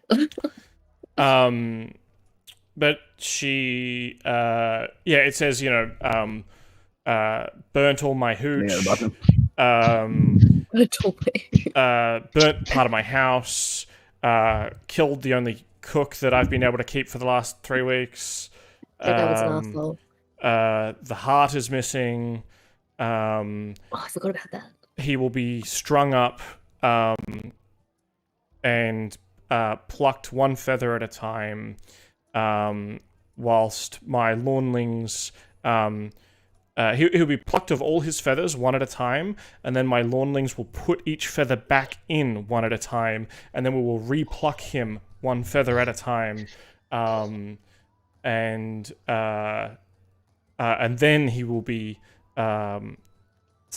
stuffed and roasted alive. Like, it starts just getting really, really aggressive. Aggressive, yes. In the, So once again, it didn't mention at all how rakishly handsome I am. no. I'm tearing that page out. Yeah. As soon as you tear it out, the paper kind of becomes blank, and you see that those words are on the next page. Okay, can I use the Pauly quill and try to write how rakishly handsome said bird person was? I'm really trying to edit it. I love Yeah. it. I think you do that little like hat to go like insert word here, like rakishly handsome. Like that's there now. Okay, great. It does not match the original kind of font. Can I then brown now instead of black or whatever? But yeah. Can I then also change the punishment to free dinner and all of my gold? That's the punishment. You write in there. You find like just at the end before she's like where she hasn't written yet, and you write, and he will also get a free dinner, or like you cross out that section. Yeah. Get a free dinner and all of his gold, all of my gold. But then, like, as you do, like, underneath that, more type, like, as in, so it's double layered where you've written, more shit. She just keeps coming up with new ideas on how to fuck you up. I think So your thing's still written on there, but it's clearly, like, written over the top. Yeah, okay. I was hoping I could edit it. Hey, I think Karu, like, leans over and he's like, hey, what if you just, like, fill the book? Like, just keep writing inane shit and you just, like, fill the book. Does it become, like, moot? Kind of thing. Like, what if the last thing written in the book is what you write? And then she can't, she can't change it because there's no more room. This is where my brain goes that murdering her is a lot easier than me writing more than 10 words. What if I just draw dicks in this book? Maybe just keep drawing them. Look, if you want to continually draw dicks, I'm all for that. And Karu's like, look. all right. he's just doodling in the book. Yeah, murder is simpler than me writing more than 10 words. I'll do it for you. I'll do it for you. And he just keeps writing and give me a free dinner and all your gold. And he just keeps like, and then it keeps like trying to repeat it, and then he's just like fighting back with it. So you end up having a couple pages worth of. So it's not your writing, and then underneath it is her writing. Her writing continues unfazed. Oh, okay. And so where you're writing is just like you've added an extra layer over the top, so it's harder to read what she's thought of. Okay. But That could still work. Like we could like just be some of confusing it. some of the words you can cross out, or like, you know, you add a thing to an O to make it look like a D. Cross an L, Yeah. so that it looks like a T. Just like fuck up the words, yeah. I like flip through the previous pages to see if anyone seems interesting, and you know, Yeah, I wanna anyone check. you know. Yeah, is there just like anything of interest with the other people Well, that were in the book? I think Yama's actually looking for anything about the Fey King or there was a throne, anything like that in there. Yeah. Titania, the Summer Queen, Sealer Court, any mention? Um, Oh, and Desire.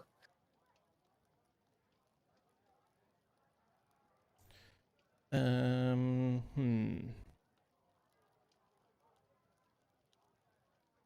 me have a look.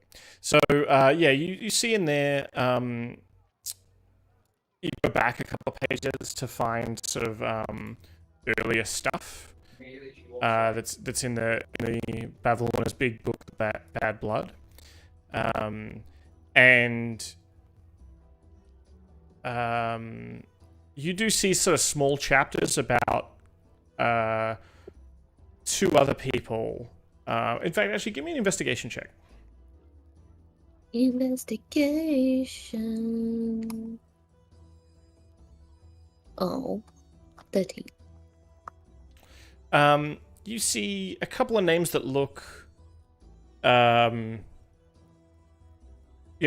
a lot of names in here. Like, Longscarf's in here. You see names like you see Mama, and like some sort of mother figure that she seems to hate. Iggy, Andy, Bartha, all kinds of names in there. One of those, like, a young girl came to call today. How I despise those who run down my door without an appointment. Luckily, she had a completely awful tale for me. The bullywugs, oh, how I despise their never-ending croaking. Their morbid obsessions keep them screeching even after life, and with their eternal squabbling and senseless fighting between them. My two sisters, one of them is worse than the other, and both despicable. It was their idea. It's only a matter of time before they come for me as well. Scatty is too cruel. I see what those who deal with her have come to. How devious to deceive and assume false forms. I have no patience for such trickery. I despise her. I long for the day Linny and I cause her utter collapse and tear her share of Prismere apart. I should get the lion's share, of course. And Mama's favourite. Not even a true sister. Yet she usurps us all. Well, we'll show her things of that nature. Yeah, okay.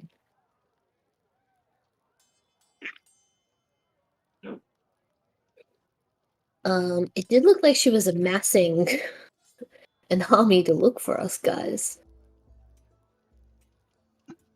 Yeah, you poke your head out from the dome, and there's, obviously there's a lot of movement out through the swamps and stuff like that. You see, nobles doing their nobility thing, but also others, conducting a search. It looks like they're all doing an Easter egg hunt right now. Love it. And but you do hear up in the fog bank above, like you can hear the of these little lawnlings, sort of doing sweeps, perhaps looking for something or someone. Well, we have an army now, so I feel like we're okay. Possible. Well, I mean, yeah, whatever. It'll be fine. Now that I'm king, I don't know what I'm going to do with this newfound development. Didn't really plan past killing the guy that killed the guy. Do you mean, does new development mean being king? Yeah. Why don't you, I don't know, their methods of becoming king is pretty much just whoever killed the last guy. So I'm gonna change that. No, that's what I mean. Why don't we make it a competition or something? It's clearly not about bloodlines or anything. Why not have every 4 years they've got to do some sort of game or some shit or This trial. is true. Okay, from now on, I told everyone. They're all looking for the head. Yeah, no Yeah, one sorry, here. you have no more attendance. Yeah. Yeah, all right. I'm going to just grab a piece of paper out, get my fresh feather that I just stole from Pauly, dip it in the blood of the first king, and then dip it in the blood of the second. Oh my god! No, I think I know what the competition should be. And I'm just going to write, this is now a democracy. Yes. You vote for your king every I thought it'd be more 4 fun. weeks. I just thought it'd be more fun than that. I can help. I can help with this one. I can help with this one. 1 second. We make it a contest, and it's a cook-off. Who can cook the best sausage? It's a democracy sausage. Ooh. That is a good idea. Can we judge the Very important. inaugural one? I mean, yeah, okay, look, wait. Just hear me out for a second, okay? Think of the That is a sausages. great idea. I love where your head's at. Alright. But I don't want to try the sausages from the swamp. That doesn't sound like it would be good. Tasty swamp sausages. Think about What's it. wrong For with the you, swamp maybe. sausage? Anyway, if we do that, then everyone has to cook the swamp sausage. Yeah. We need to Yeah. narrow it down to Karu and I can be the judges. They don't need to. No, they don't have to narrow it down. Everyone's got. Yeah, Karu, Yama, and I can be judges for the democracy sausage. yeah, and I really want to eat the swamp sausage. and like everybody can be it. Like anybody, anybody that wants I've to got be an cooked. idea. Everybody, oh shit! Go, As you're having this conversation, everyone, go gather my attendance for me, please. as you're having this conversation, one of the bullywogs comes back, and he's like, Shadow King, sir, Yes. my liege. We've rounded up a bunch of the old regime. What would you like us to do with them? And then Make another them into attendant sausage. comes running up and is like, Shadow King. We have we have a burn. The balloon factory's burnt down. What do you want us to do about it? Fix it. And another attendant runs up. Shadow King. The Charm and the Darklings have just taken off. They told us they would be back in a few months. And then That's fine. And then another attendant rocks up. Shadow King. The Lawnlings are harassing everybody. Could you The intercede? fuck's a for us? lawnling? The little Bavlornas. No, they're fine. They're harassing your subjects. Perhaps you could intercede on our behalf. With All the right, I know wise what. one. All right, And I've got to another fix one walks up. Shadow King. There's a trader here from the Haragons. Bring him to me. Can I just ask what's happening right now? Did this ever happen for the other king? Like, did Karu ever observe this happening with the other king, or is this like some sort of new form of panic? This is you. You didn't see a lot of this. Like, people would come up to the king, like his closest kind of people. The king, and then the duke, and then the barons, and so on. But from what Sorn seems to have done, like, there is no, like, he hasn't put anyone as his dukes. He hasn't laid out who the hierarchy. So everyone. All right, thank you for this. All right, I'm just gonna point at the one that's walked in immediately to my left. We're like, all right, you're a duke. The one to my right, you're a baron. The one in the middle, you're a baroness. All right, figure it out, guys. Oh no. Yeah. I'm working out a new regime here that'll make everything better for everyone. You work out all this shit. Whatever you see course. fit to My deal wife- with it, do it. Just don't try and kill me, because I will fucking murder the shit out of you. Karu leans into Pauly and Yama and is like, I think we've made this substantially worse. I'm I'm gonna gonna it was- look at Karu and be like, Democracy absolutely, we sausage have, will- but we're fixing it. The democracy sausage will make it all worth it. That's what I tell Why- myself every time. Why did you have to kill him? Why couldn't you have just let him be king for 3 weeks and then No, I reacted. It happens. I've been bored for a little while. I needed to do something stupid. Can I give me a suggest second. Can I suggest instead of becoming a king, just become a king's pet for a week? It's definitely entertaining. Never. Yes, Sorn, why don't you as you just tell lie Sorn this, and like pass you it all look, along? you can see the lightning balloon, the thunder cloud, just kind of slowly sailing away on the wind, heading to the north. Okay. Well, anyway, I'm gonna point at the one that I appointed Duke. Be like, Duke, Yes, Your Grace. do you have a way of navigating these swamps? Yes, sir. We have some balloon. We have a balloon pilot locked up in the Tanty. All right, bring me the balloon pilot. Right away, sir. And it rushes off. While he's doing this, I'm writing out. Okay. It's first competition of the fittest, and then in brackets, figure it out. And then below that, It's a sausage off, okay? It's got to be a sausage Vote. off. then nail it down to 5. Then, who cooks the best sausage out of 5? Cool. It's a round robin elimination. There are 5 rounds to crown the king. Whoever nails it at the end, they're the king. And then I just like underline that exclamation mark, and then I write, "These are the fucking rules."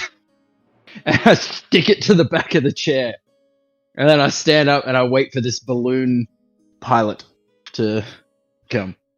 All right. While you're waiting, is there anything else anyone else wants to do? How is that? No, this is chaos. I love Yeah, it. I love this it. is I wild. love it. We've had a Right. while before we've done some absolute fucking ridiculous chaos. So We'll say this. Bullywog is let in. Karu, you recognize this is Wigglewog.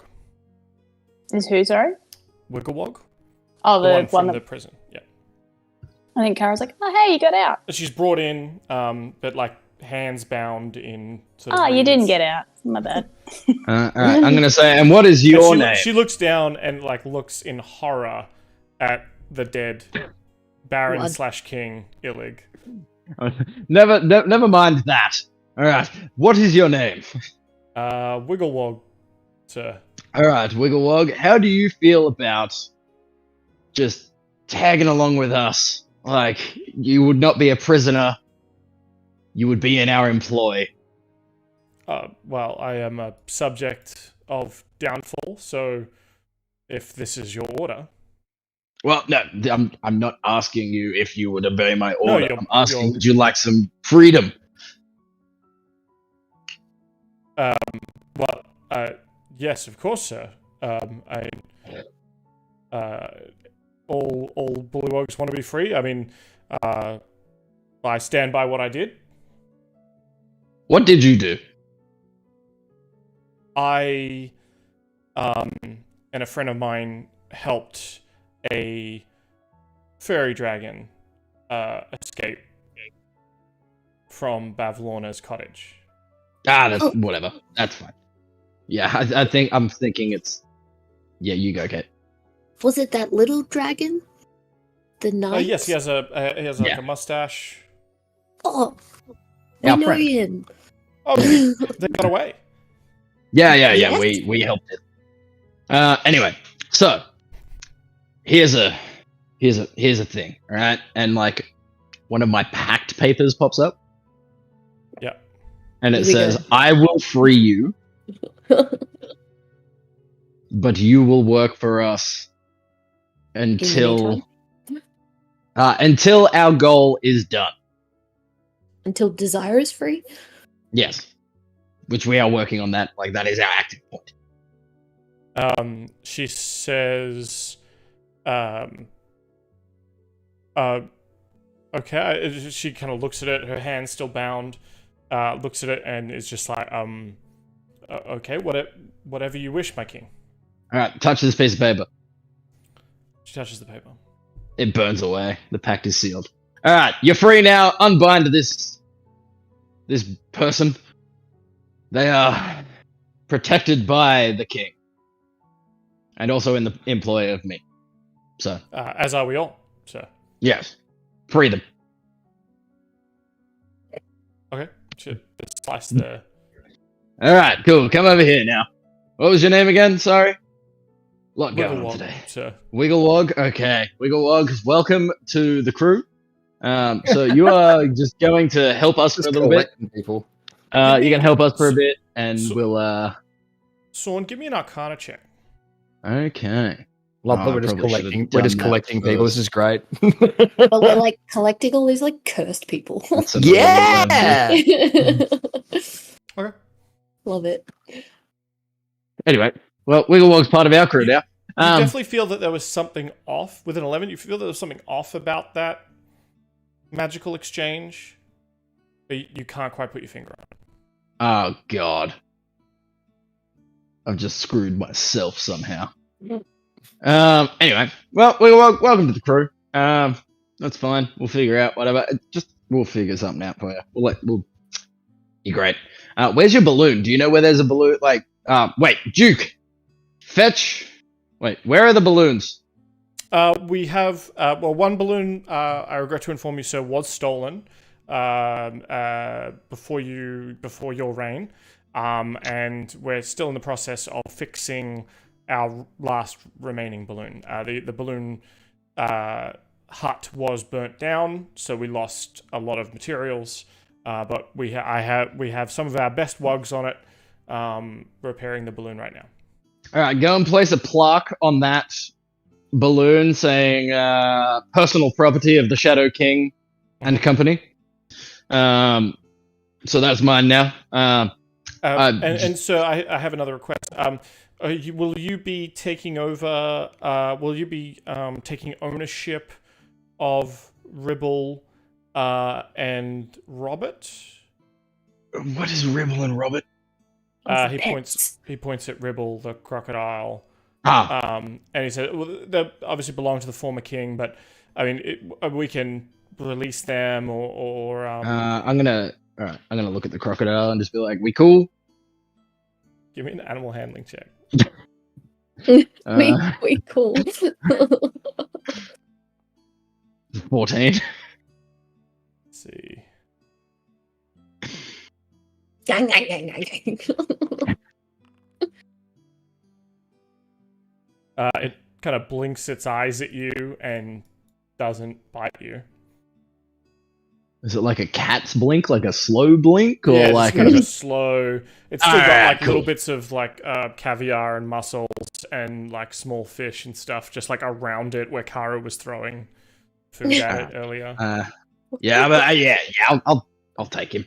Him? I'd like And, look over. I'm like, yeah, him. And just this way, so Ribbit, the Royal Mount. Robert, God. the Royal Mount awaits.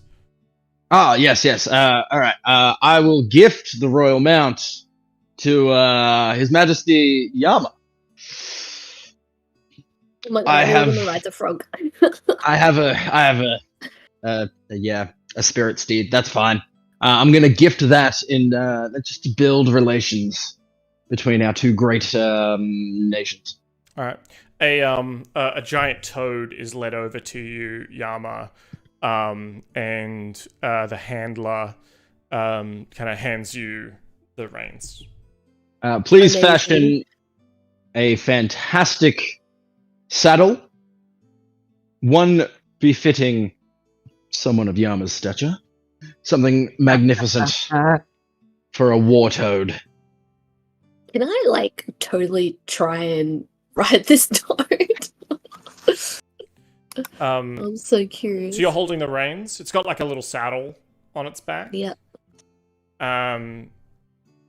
Give me Is an it too animal handling. small for me? I mean, it is a giant toad. Like it's as big as a Okay. horse. Okay, cool. Pray for Uh, good juju. Yeah, give me an animal Ooh. handling check. Hey, 19.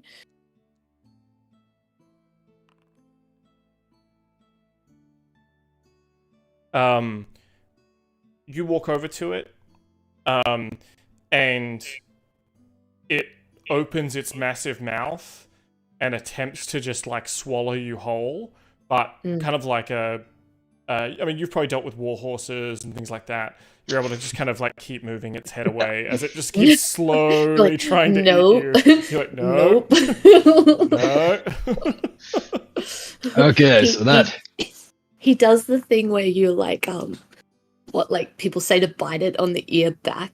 So he does that and kind of like bites it on the side of the head, and then is like, "Good boy." Yeah, you hold its mouth shut, and then you put your mouth over its mouth. Yes.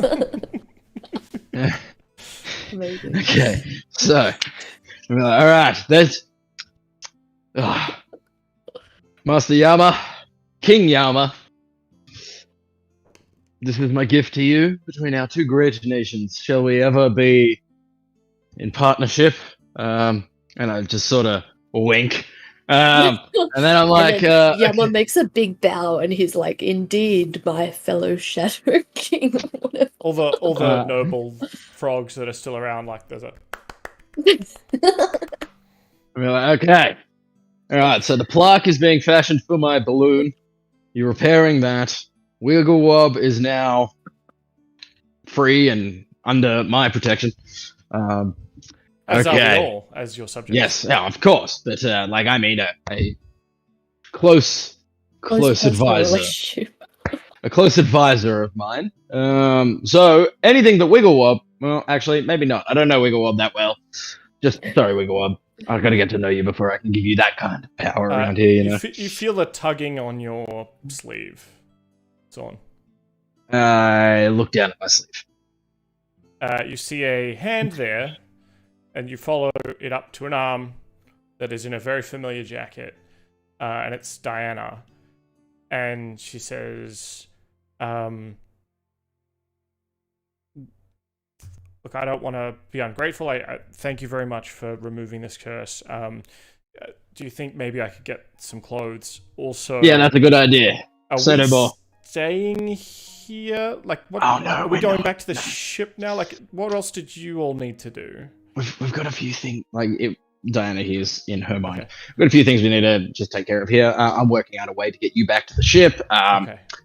Just bear with me 1 second. I turn around back to the Baron and Baroness. I'm like, okay, Baron, Baroness, do we have a tailor here that can whip up some clothes right quick? Oh yes, of course. And they rush off. And you know, a while later, they bring back like an assortment of super frilly, big. You know, they've got the big bum ruffles, like big sort of dresses. All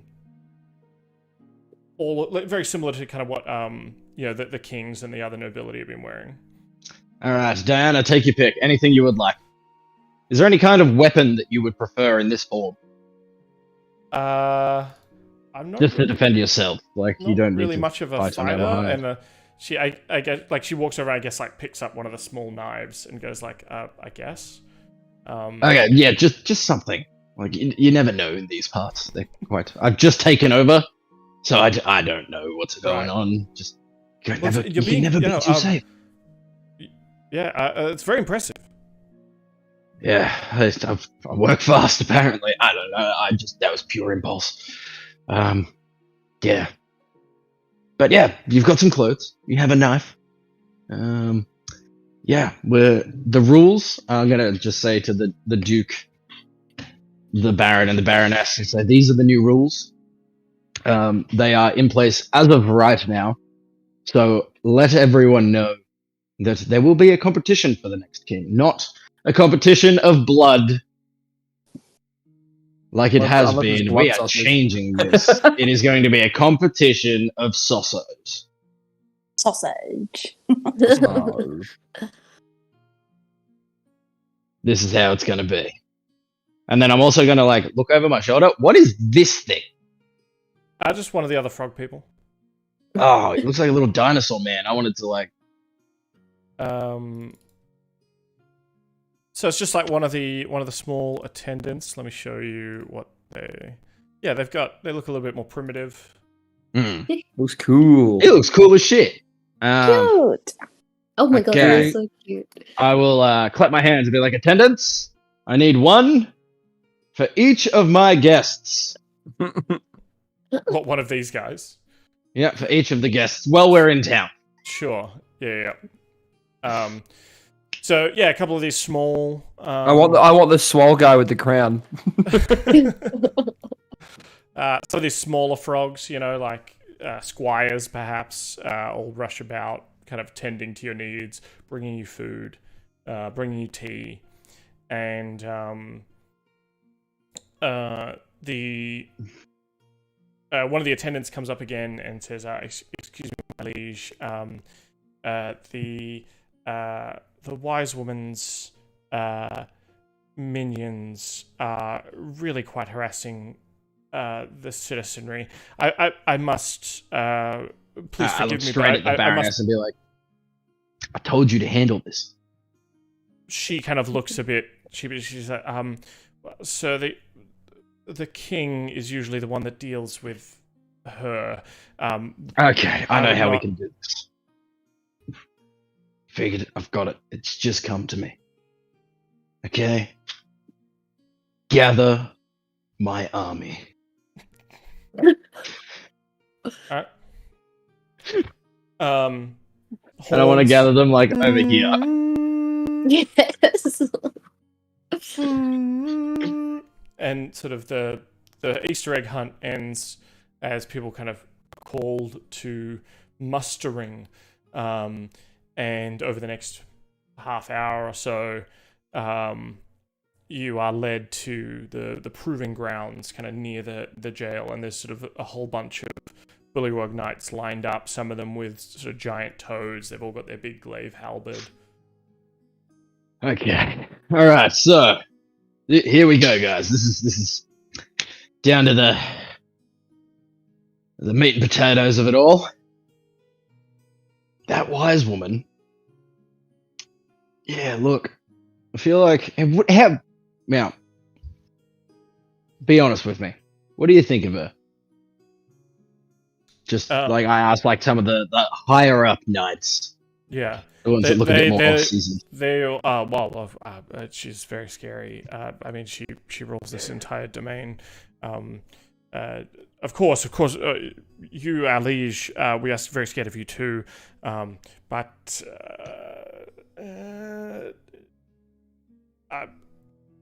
you're both very, very scary. Okay, so if I were on your side, and I just go, wait, bear with me 1 minute. King Yama, how do you feel about aligning our two great nations in an endeavor against the wise woman? I would indeed enter into an agreement with you to fight the hag. Okay. Bring it on. Knights, soldiers, my compatriots, we go to war. I feel like there's more of us than her. As you say that, I'm going to need all of you to make a Constitution saving throw. Oh god. Sure. Oh god. You egged her on. Ooh. 4. God. I've rolled like 6s and 7s all night. Fucking hell. Frustrating. I rolled a 22. 4. Anyone Oh, who failed, which is a DC 15. Oh shit. Uh-huh. Oh, I can I use my feature which lets me add 3 to my roll because of Sure. I'm surrounded by allies. Saving face.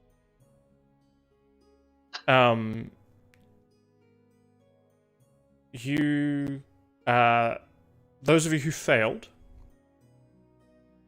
take 56 points of necrotic damage. Jesus. Those of you who succeeded, take half. Good night. Good night, Pauly. And about 2/3 of your army collapses and starts writhing in pain as their wet, moist skin begins to necrophage and turn to rot. And you look up across the water at the cottage, and standing on the balcony, the same balcony that Charm took you to overlook the balloon, is a giant toad-like figure of a woman. And between you and her are a number of swarming smaller versions of her. And she is looking down at you. The fog parts so she can see you clearly. Oh my god. And that's where we're going to end this week. Pauly's down. Oh, I can fix that. I have 2 hit points. Karu's not great. No. I actually admittedly zoned out for that last part because I was trying to answer some questions. Actually, yeah, where did So, I like, take damage? What happened? Wait, what? How did we get to that? I said we were going to war, and then everyone died. Yeah, okay. I gathered an army pretty quickly. That was kind of cool. You understand, Sorn. I think the thing that you realize is that washes over the entire crowd. Oh, cut out. You cut out there. Sorry. Oh, sorry. Any of that. Yeah, she's obviously cast a very high level necromantic spell at your army. Insane. Really? I do high have level. one question for you, Dan. What uses do I have for this unicorn horn that I have? Guess we'll have to find out. Yeah. Start stabbing Sorry, people guys. with it. It's alright, guys. I've got a swan boat. We'll be fine. I'll get us out of here. It's okay. Yeah, I have I'm- a giant frog to ride on. I'm curious, if I missed a short rest, because I can't think of the last time I took damage. I also had existing damage. Yeah. So there's definitely was very something low. that happened. I was 60 out of 73. Yeah, I was 49 into 62. I was- the I know you guys one were out taking of small amounts of damage in like the fight with Longscarf and Yeah, I think some of that. Okay, but yeah, I We've mean, I just- guess we haven't had a short rest since then, have we? Yeah. It's Yeah. been I a mean, I long mean, the amount day. of time has been there, but no one has asked for one. So Yeah, you know, okay. it's not on me to. I mean, fair. Karu's fine because he was like living Well-rested. the leisurely king pet life. So, but I'm still only on 12 hit points now. So- Yeah, Well- I'm on 2.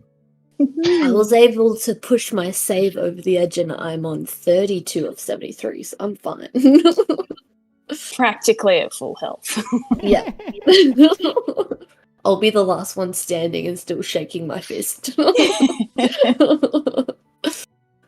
Yeah, Oh, cool. God. Awesome. Cool. Well, Nice. back in the swing of it. Hopefully back again next week after. Well, it's a long weekend next week, I think. It is, yeah. So we'll see. Hopefully we'll be back next week and we can continue the story. Will our champions, will our crew stand and fight? Will they run? Will they get the balloon? Will they find out what they're trying to do here in Prismere? And then will they tell their DM what they're actually trying to do here in Prismere? Or is this where they live now? Find out next week.